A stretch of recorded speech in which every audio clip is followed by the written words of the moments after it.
Ever find yourself looking at a medical term that just sounds serious? Maybe you're getting ready for a doctor's visit or, just trying to understand something you heard? Yeah, it happens. Well, today we're doing a deep dive into one of those. Acute lower extremity deep vein thrombosis, DVT. I But we're going even deeper, zeroing in on a specific type when it hits the ileofemoral segment. We'll call it IFDVT. Exactly. And look, to make sure we're getting this right, we've been digging into some pretty authoritative sources, chapters from Rutherford's Vascular Surgery and Endovascular Therapy, the 10th edition. The gold standard, basically. Pretty much, so you know the information is solid. Okay, so our mission today, really get to grips with what happens after an acute IFDVT, the potential long-term stuff. Yeah, we're looking beyond just that initial clot. We want to explore what can linger, cause problems down the line. And the key term here, you really need to remember this one, is post-thrombotic syndrome, PTS. PTS, it's basically the collection of signs and symptoms that can pop up after you've had a DVT. Like what kind of things? Think persistent swelling in the leg, maybe changes in skin color, sometimes ongoing pain, just general discomfort. Doesn't sound pleasant. No. And it often comes down to something called ambulatory venous hypertension. It's a bit of a mouthful, but... Break it down for us. Okay, picture this. When you're walking around standing up, the veins in your legs have to work against gravity to push blood back up to your heart. Right.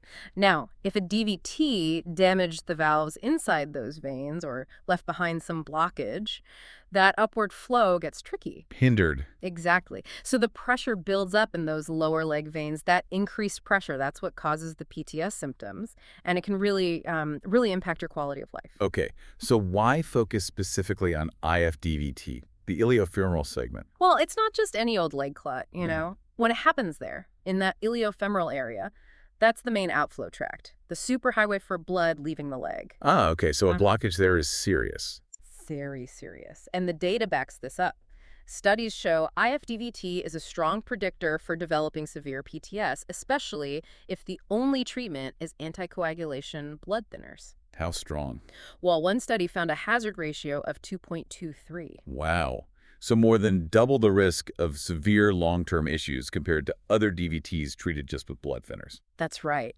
It really highlights why IFDVT gets special attention. And you mentioned pressure buildup. Yeah, it's quite striking. People with IFDVT who only get anticoagulants can develop really high pressures in their leg veins. High enough to cause symptoms. Definitely. We're talking like up to 40% getting leg pain when they walk. That's called venous claudication. Like artery claudication, but in the veins. Kind of, yeah. And maybe even more worrying, up to 15% can develop actual skin ulcers, venous ulcers, within just 5 years. 5 years. That's not long. It's not. Okay. So, you see, it really pushes us to think beyond just stopping the clot growing. We need to consider, well, what else can we do? Which naturally leads to the idea of actually removing the clot, right? Yes. The logic seems straightforward. Get rid of the blockage, restore the flow, Preserve the vein valves. improve quality of life. And maybe even cut the risk of it happening again. It sounds like a really promising idea, doesn't it? It does. It really does. So let's dig a bit more into this PTS problem. Okay. You mentioned that ambulatory venous hypertension, the high pressure when moving about, that's really the engine driving these long-term issues. The swelling, the skin changes. Yeah, the pigmentation, that kind of hard, tight skin feeling, lipodermatous sclerosis, and eventually, unfortunately, skin breakdown in ulcers in severe cases. And it's not just one single cause for that pressure, is it? The sources say it's sort of the double whammy. Often, yes. It can be leaky vein valves, what we call venous valvular incompetence. The gates aren't closing properly. Okay. And it can also be actual physical blockages left behind in the vein's luminal obstruction. Like scar tissue or residual clot. Exactly. And the really tough cases of PTS, they often involve both leaky valves and obstruction. Makes sense. But how well can we actually see or measure that obstruction? That's a bit tricky. We're pretty good at using ultrasound, say, to check how well the valves are working.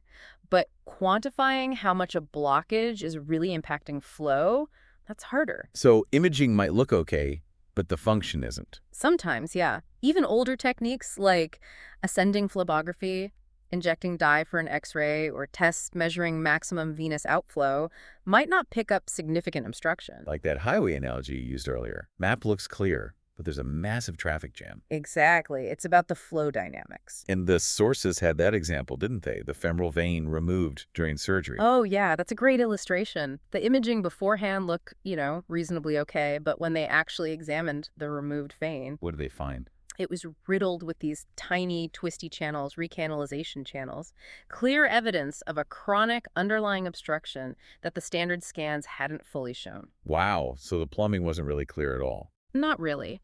And it highlights that the limitation really matters too. Blockage is up high in the common femoral and iliac veins near the groin. They tend to cause the worst PTS. So clearing those veins seems particularly important. It does. And interestingly, the sources point out something else. If you just treat with anticoagulation, sometimes persistent blockages can actually cause valve problems lower down the leg over time, even in veins that weren't clotted initially. Like a knock-on effect. Sort of a domino effect of that back pressure. But contrast that with when the body manages to dissolve the clot on its own spontaneous lysis. What happens then? Often the valve function is actually preserved quite well. So getting rid of the clot early, Yeah. actively, it seems like the best bet for keeping those valves working. That's the intuition, and the evidence seems to point that way. Restore patency, get the flow moving, and you have a much better shot at preserving valve function long term. Okay, so obstructions are bad. Removing them seems good. Let's talk about how we remove them. Endovascular methods seem popular now. Increasingly so, yes, especially for IFDVT patients who have significant symptoms and, crucially, no major reasons not to get clot-busting treatment, which we call thrombolysis. Endovascular meaning working inside the blood vessel, Yeah. right? Through a small puncture. Exactly. Minimally invasive, generally. And then the first strategy is thrombolytic therapy itself, using drugs to dissolve the clot. Didn't they used to give those drugs systemically, like into the whole bloodstream? They did early on, but that came with higher bleeding risks system-wide and often wasn't super effective at breaking down the clot completely right where it was needed. Which led to? Catheter-directed thrombolysis, CDT. Okay, talk us through CDT. Sure. So a physician, usually an interventional radiologist or vascular surgeon, carefully guides a very thin tube, a catheter, right into the vein, directly into or next to the clot. Using X-ray guidance. Yes, typically using fluoroscopy. Then, through that catheter, they deliver a clot-dissolving drug, a plasminogen activator, right onto the target. So concentrated dose, right where it's needed. That's the idea. More effective lysis, hopefully safer with fewer side effects elsewhere. And how well does it work for IFDVT? Success rates in terms of clot breakdown can be pretty good, often quoted in the 75% to 90% range for acute IFDVT. But there are risks. Bleeding. Yes, there's always a risk with thrombolysis. Bleeding complications happen in maybe 5% to 11% of cases. Serious bleeding elsewhere in the body, or especially intracranial bleeding, is rare, but it's a possibility we have to consider. And there's a specific technique mentioned, pulse spray, intrathrombus bolus dosing. Right. The pulse spray idea is basically giving an initial concentrated hit of the drug right into the clot at the start, kind of jump-starts the process, saturates the clot quickly. Does it help? It's thought to be beneficial, yeah. Help get things moving faster. And the National Venous Registry, they had some data on CDT outcomes. They did. Really important data. They found a clear link between how much clot was cleared initially and how well the vein stayed open long term. How cool. Well, at 1 year, 78% of patients who got complete clot removal still had open patent veins. Compare that to only 37% if less than half the clot was dissolved initially. Huge difference. Massive. And for people having their first IFDVT, if they got successful lysis, 96% of their veins were still open a year later. Wow. Really shows the impact of early effective clot removal. Plus, better initial lysis also meant better valve function preservation down the line. And quality of life. That's key for PTS. Absolutely. Successful CDT was linked to significantly better quality of life scores compared to just anticoagulation. Okay, that makes a strong case for CDT when it works well. But then there's PMT, pharmacomechanical thrombolysis. Right. PMT adds another element. It combines the clot-busting drugs with some kind of mechanical device. To do what? Break it up physically? Yeah, basically. Break it up, macerate it, sometimes even suck some of it out. The thinking is, if you physically disrupt the clot, you expose more surface area to the drug. So it works faster. Potentially, yes. Maybe reduces treatment time, maybe lets you use less drug, maybe shorter hospital stays. That's the rationale. And does it? Do the studies show PMT is better than CDT alone? The picture's a bit mixed, actually. Some studies have suggested benefits for PMT, like needing fewer follow-up vein x-rays, shorter ICU or hospital stays, maybe fewer transfusions. Yeah? Well, one study did show that using just the mechanical device without the drug removed much less clot than using them together. But importantly, it hasn't consistently shown a lower bleeding risk compared to CDT alone across all studies. Okay. So potential benefits, but maybe not a slam dunk improvement over CDT in all aspects. That seems fair to say based on the current evidence. What about adding ultrasound? US8 ultrasound accelerated thrombolysis. Yeah, US8 uses ultrasound energy delivered through a special catheter, theoretically to help loosen the clot structure and let the lytic drug penetrate better. Sounds plausible. Did it pan out in trials? Well, there was a significant randomized trial looking specifically at adding USAA to standard CDT for IFDVT. They didn't find any significant difference, not in how much clot dissolved, not in clinical outcomes like PTS at 1 year. Really? So the ultrasound didn't add much benefit in that setting? According to that trial, no, it didn't seem to provide a significant advantage for IFDVT. Interesting. Okay, one more endovascular approach mentioned was aspiration thrombectomy, suctioning the clot out. Exactly, using larger catheters to basically vacuum the clot out. How effective is that? One retrospective study reported high technical success rates for IFDVT. They got the clot out. But there's always a but, isn't there? Often, yeah. In that study, many patients still needed some additional thrombolysis, or stents, placed afterwards. And they did see some clots coming back during follow-up. So another tool in the toolbox? Maybe, but perhaps not the whole answer on its own. Could be. Useful in some situations, maybe combined with other things. Okay, this gives us a good sense of the endovascular toolkit. Now, the clinical trials comparing these to standard care are crucial, aren't they? Let's start with CAVIT. Right, the CAVIT trial. This one directly compared CDT plus anticoagulation versus just anticoagulation alone for acute IFDVT. And the results? Pretty significant. The CDT group had much better ileofemoral vein patency, meaning the vein stayed open at 6 months, and importantly, significantly less PTS at 2 years. That sounds positive for CDT. It was. They also showed a clear link. The less clot left behind after CDT, the better the vein stayed open. And the better the vein stayed open, the less PTS people developed. Cause and effect seem strong there. It does. The absolute risk reduction for PTS was over 14%. And importantly, the rate of major bleeding with CDT in that trial was quite low. Though the sources mentioned a slight caveat that maybe not everyone in the trial had the most extensive IFDVT. That's true. The study included some patients with slightly less extensive clots, so the benefit might have been even clearer if it was purely occlusive IFDVT. But still, the numbers needed to treat. Yeah, they calculated an NNT of 7 at 2 years, meaning you need to treat 7 patients with CDT to prevent 1 case of PTS. Which is pretty good in medical terms. It is. And even better, at 5 years, the NNT dropped to just 4. Why did it improve? Because the group that only got anticoagulation continued to develop more PTS over time, while the CDT group's benefit held. It suggests the advantage of clearing the clot early becomes even more apparent long-term. Okay, compelling data from CAVIT. Now, the big one, ATTRACT. Yes, the APE tract trial. Much larger multi-center randomized trial. It looked at pharmacomechanical CDT, so PMT plus anticoagulation versus anticoagulation alone. And it included more than just IFDVT. Right. It included proximal DVT, which they defined as clots in the ileofemoral and the femoral popliteal segments, so above and potentially to just below the groin. What was the main goal, the primary outcome? They wanted to see if adding PMCDT reduced the rate of any PTS at 2 years using a standard scale called the Velata score. Did it? Overall, no. The trial did not meet its primary endpoint. There was no statistically significant difference in the rate of any PTS between the two groups. Oh, that sounds disappointing for the intervention. It was considered a negative trial in that sense, and they actually found a slightly higher rate of major bleeding in the PMCDT group, though overall rates were low. But wait, wasn't there more to it? Secondary findings? Subgroups? Absolutely. Yeah. This is where it gets nuanced.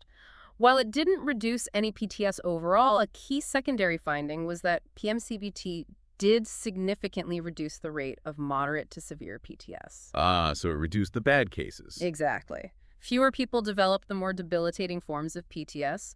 There was also a trend towards better quality of life, though it didn't quite reach statistical significance overall. And the subgroups you mentioned included femoral popliteal DVT too. Right. When they looked just at the patients with femoral popliteal DVT clots, mainly below the groin, there was no benefit seen with PCDT. Okay.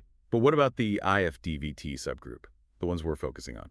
That analysis was really interesting. Again, looking just at the IFDVT patients, PCDT did not meet the primary endpoint of reducing any PTS using that Villalta score definition. Still negative on the main goal then. On that specific primary endpoint, yes. However, in that IFDVT subgroup, PCDT did lead to a significant reduction in PTS severity. Yeah, so Patients had lower average scores on both the Villalta scale and another one called the VCSS, the Venous Clinical Severity Score. Fewer patients developed moderate to severe or severe PTS. They also had faster relief of leg pain and swelling early on and reported better vein-specific quality of life. So for IFDVT patients in ATTRACT, PMCDT didn't stop all PTS, but made the PTS that did occur less severe and improved symptoms and quality of life. That's the critical takeaway from the IFDVT subgroup analysis, a reduction in severity, which is clinically very meaningful. Why might the primary endpoint, any PTS, not have been met even in that subgroup? The researcher suggested a couple of things. Maybe the trial's definition of IFDVT was a bit broad, including some non-occlusive clots that have a lower risk of severe PTS anyway. Okay. And maybe the Villalta score itself is just very sensitive, picking up even very mild symptoms, diluting the effect on preventing any PTS versus preventing the more severe forms. Got it. So ATTRACT is complex. Overall negative on the primary goal, but positive signals for reducing severity, especially in the IFDVT group. Precisely. It generated a lot of discussion. And quickly, the KVA trial. What did that add? KVA compared CDT using ultrasound acceleration, USAR, with urokinase against just anticoagulation for IFDVT. Similar to CAV&T, but with USAR. Kind of, but the result was different. KVA found no significant difference in PTS rates at 12 months. Wow. And they actually saw more major bleeding in the intervention group and no difference in quality of life. So CAVIA didn't support using USA CDT for preventing PTS and IFDVT. Correct. That trial's results were negative for the intervention. Okay, so the trial data is, well, it's not general. perfectly straightforward, is it? CAV&T positive, CAV&T nuanced, KVA negative. It highlights the complexities, different patient groups, different techniques, different endpoints. Definitely food for thought. Now, besides these endovascular methods, there's open surgery, right? Operative venous thrombectomy. Yes, that's another established approach, especially for extensive IFDVT. It involves surgically opening the vein and physically removing the clot. How does it compare? While studies, including a key Scandinavian randomized trial, suggest it can achieve good short and long-term patency rates compared to anticoagulation alone. And keeping the veins open, especially below the groin, helps preserve valve function. What did that Scandinavian trial specifically find? They compared thrombectomy, often with a temporary AV fistula that's a connection to boost flow plus anticoagulation, versus anticoagulation alone. And the results favored surgery. Significantly. At 6 months, 5 years, even 10 years later, the surgery group had better vein patency, lower venous pressures, less swelling, and fewer PTS symptoms. They were also more likely to have working valves lower down. 10 years is impressive follow-up. It is. It suggests a durable benefit for the right patients. Has it been compared directly to CDT? There was one study comparing a hybrid approach surgery followed by some CDT to CDT alone. No major difference in reflux or Villalta scores at 2 years. But the surgical group had less major bleeding and shorter hospital stays. Interesting trade-offs. Yeah. Can you briefly walk us through the surgical technique? What are the key steps? Sure. The main goals are get all the clot out, make sure blood can flow freely in and out, fix any underlying vein problems like narrowings, and stop it clotting again. How did he do that? It usually starts with anticoagulation beforehand. Then, in surgery, they make an incision, often in the groin for IFDVT. They identify the clot's extent. Sometimes they need access lower down to maybe the posterior tibial vein at the ankle. Okay. They use special balloon catheters, insert them past the clot, inflate gently, and pull the clot out. Lots of flushing to clear debris. And checking the inflow and outflow. Crucial. They need to make sure the veins bringing blood to the area are clear and the iliac veins taking blood away are clear. This might involve using X-ray guidance, checking for iliac vein compression or stenosis. Which might need stenting at the same time. Exactly. Sometimes stenting is done then and there. And, as mentioned, sometimes that temporary AV fistula is created to keep flow high initially. What about preventing reclotting afterwards? Post-op anticoagulation is key. Sometimes they even leave a small catheter in place, maybe in that posterior tibial vein, to drip in a bit of local clot buster like ART-PA for a short while right after surgery, along with standard anticoagulation. Seems quite involved. It is a major procedure, yes, but can be very effective for extensive clots. So, putting it all together, anticoagulation, CDT, PMT, maybe aspiration, open surgery. Mm. How do doctors and patients choose, especially for this high-risk IFDVT? It really comes down to the individual patient. Hmm. But the general thinking now, supported by guidelines and the evidence we discussed, is that if you have IFDVT and you're having moderate or severe symptoms, You should definitely be considered for clot removal. yes, thrombus removal should be strongly considered, weighing the risks and benefits, especially if the clot is occlusive, completely blocking that common femoral vein that's a major obstruction. And the sources mentioned an algorithm. Yeah, Rutherford's has a suggested pathway. It involves getting a quick diagnosis, often with a CT scan, checking if the clot extends up into the vena cava and the abdomen. And then, if there are no major contraindications to using clot-busting drugs, considering thrombus removal either endovascular like PMT-CDT or surgical thrombectomy. Okay, so let's try to synthesize this. Right. What are the really crucial takeaways for someone listening? I think number one is understanding that acute IFDVT isn't just a short-term problem. It carries a very real risk of long-term post-thrombotic syndrome, PTS, which can seriously impact quality of life. Right, it's not just about surviving the clot. Exactly. Number two, while anticoagulation is the baseline, essential first step, it might not be enough to prevent PTS in many IFDVT cases. Which leads to point three. Point three is that thrombus removal strategies, endovascular or surgical, offer real potential benefits. They might not eliminate PTS entirely for everyone, as Attractu showed, but they can significantly reduce the severity of PTS and improve long-term vein health and quality of life, especially in appropriately selected patients. Cavani and the surgical trials support this. But it's not automatic. The decision is complex. Absolutely. That's takeaway number four. It's not one size fits all. The best approach depends heavily on the patient's specific situation. How bad are the symptoms? How extensive is the clot? What are their other health issues? What's their bleeding risk? It requires careful, individualized assessment. So a really detailed conversation between the patient and their vascular team is essential. Couldn't agree more. Shared decision-making is key here. Okay, so here's something to leave you, our listener, thinking about. We've seen the evidence evolve, the techniques refine, but PTS remains a challenge after IFDVT. Given everything we know now, the different treatments, the trial results showing benefits mostly in severity reduction rather than complete prevention for some methods, where do we go next? What's the future for managing acute IFDVT to really minimize that long-term burden of PTS? That's a great question. How do we get better at predicting who will benefit most from early aggressive clot removal while minimizing the risks? It's that constant balance, isn't it? Immediate intervention risks versus long-term quality of life gains. It really is. Definitely something worth pondering. Maybe dig into some of those trials we mentioned, or if this hits close to home, talk it through with your own healthcare providers. Thank you for joining us for this deep dive.